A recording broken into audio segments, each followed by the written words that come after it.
One of the great mysteries here in Washington is how a president with no prior political experience, who's emotionally volatile and not very articulate, remains nevertheless so very popular outside of Washington.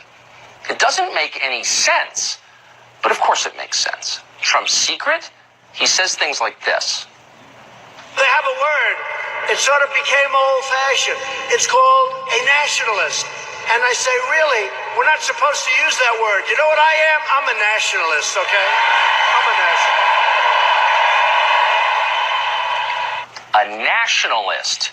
In other words, a leader who puts his own country first, who cares about his own people most. You'd think everyone in charge of a nation would be a nationalist. Putting the interests of your own citizens above those of citizens of other countries was once considered a prerequisite for running a democracy. Not anymore. Now it's considered immoral, evil, in fact. Watch this. Nationalist. Use that word. We're going to talk about that word tonight. It is a favorite of the alt-right and is loaded with nativists and racial undertones. He's weaponized race and sort of nationalism and dog whistles. You're suggesting there's some kind of dog whistle there. It is. It implies, it does provoke hate activities. What are you trying to say as President of the United States that you're a nationalist? Americans know what that means. It's not even a dog whistle anymore. It's a bullhorn.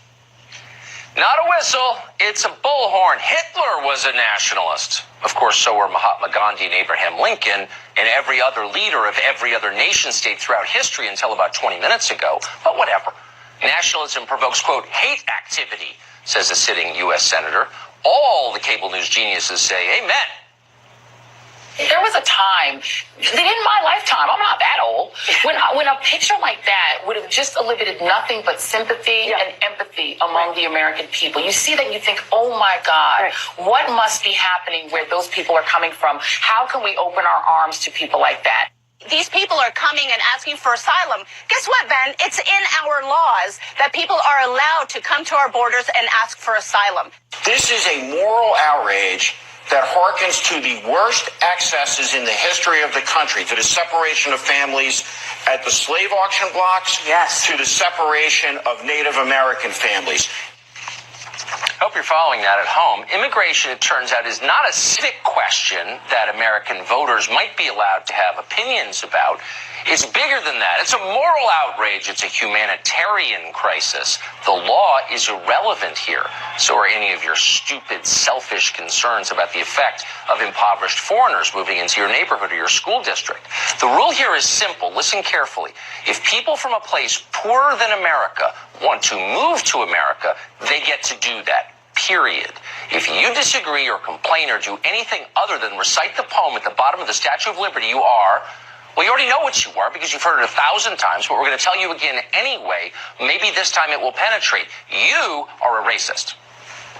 They see those pictures and are being told, fear those brown people. The Democrats are a diverse party. The Republicans appeal disproportionately to older whites.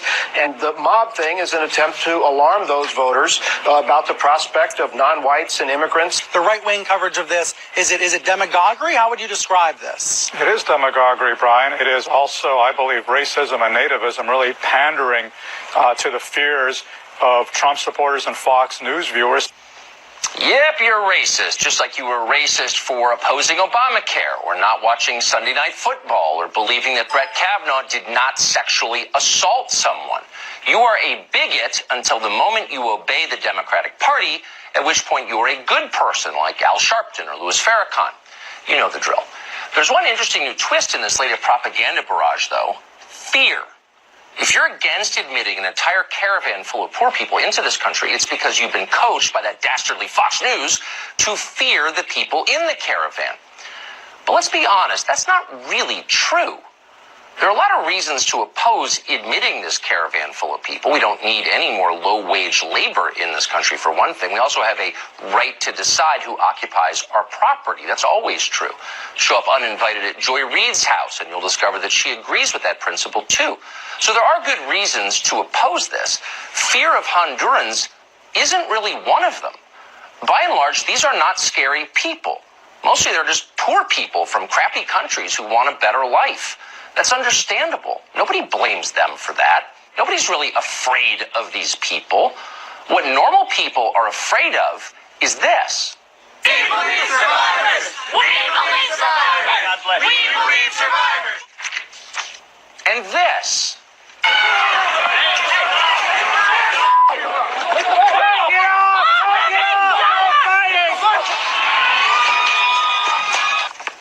So look closely at those videos. What didn't you see in them? Migrant fruit pickers from Honduras. There weren't any. There wasn't a single impoverished Central American immigrant. The only work boots you saw in those videos were from Brooklyn. They're part of the hipster costume. They're not real. Those were thoroughly American kids, kids with clean fingernails, children of privilege. Those were people with 4-year college degrees. Some of those people teach in colleges. What you just saw was the activist left. That's a group about as diverse as the checkout line at Whole Foods. These are not immigrants. They're far too pampered and decadent to be immigrants. These are homegrown religious extremists who believe in nothing but their own power. Suddenly people exactly like this hold congressional seats, and they host their own TV shows, and they teach at your kid's school. These are the people worth worrying about. So cool it with the lectures about fear. Listen carefully, cable news geniuses. It's not impoverished peasants from Central America we're afraid of. It's you.